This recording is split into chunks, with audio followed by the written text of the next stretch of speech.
नमस्कार. आज MST CETचा result लागला आणि रिझल्ट लागल्यानंतर अनेक विद्यार्थ्यांचे सातत्याने मेसेज येत आहेत की दादा मला इतके इतके मार्क्स पडत होते आणि तिथं कमी पर्सेंटाईल दाखवते. म्हणजे अनेक जणांचा याच्यामध्ये विषय काय आहे की ज्यांना 70 पेक्षा कमी मार्क्स होते तर त्यांचं पर्सेंटाईल फार कमी आलेलं आहे. तर हा विषय याच वर्षी झालाय किंवा काहीतरी गोंधळ झालाय अशा पद्धतीचं नाही, तर कुठेतरी एक दरवर्षीच या पद्धतीचं सिच्युएशन होते. त्याच्या मागचं कारण काय असेल की जर तुम्ही 200 मार्काच्या पेपरमध्ये जर तुक्के जरी मारले आणि ते जर चांगल्या पद्धतीचे जर राईट आले, कारण आपल्या इथे काही निगेटिव्ह सिस्टीम नाही, तर त्याच्यामुळे काय होतं की मार्क्स त्या ठिकाणी चांगले येऊ शकतात.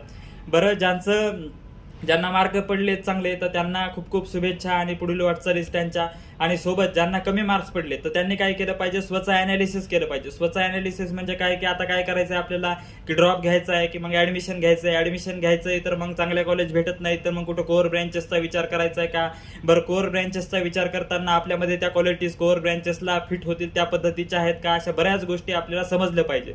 तुम्हाला जर कोअर ब्रँचेस आणि AI मध्ये सध्याची काय सिच्युएशन आहे या विषयात जर माहिती पाहिजे असेल तर मी युट्यूब चॅनलला त्या पद्धतीचे 1-2 व्हिडिओ टाकलेले आहेत, तुम्ही ते पाहू शकता. आणि जर तुम्हाला ड्रॉप घ्यायचा असेल तर ड्रॉप ही एक संधी आहे की तो एक तुमचा मोठा ट्रॅप आहे की त्यामध्ये इम्प्रूव्हमेंट होऊ शकते. काय होतं, सुरुवातीच्या काळामध्ये आपल्याला फार एनर्जेटिक असतो, 3-4 महिने आपण चांगल्या पद्धतीचं काम करतो, पण त्यानंतर आपल्याला काय होतं की आपण वेगळ्या वळणाला जायला लागतो. त्याच्यामध्ये मी डिटेल ड्रॉप सामाजिक प्रेशरमुळे घ्यायचा, घरच्यांनी सांगितलं म्हणून घ्यायचा, की स्वतःला आपल्याला काहीतरी नव्यानं करायचं आहे या पद्धतीचा काहीतरी विचार आहे म्हणून आपल्याला ड्रॉप घ्यायचा, या पद्धतीचं जर तुम्हाला मार्गदर्शन हवं असेल तर तुम्ही युट्यूबला आपण त्या पद्धतीचाही एक व्हिडिओ टाकलेला आहे. तुम्ही त्या ठिकाणी जाऊन जर स्क्रोल केला आणि पाहिलं तर ते तुम्हाला दिसेल.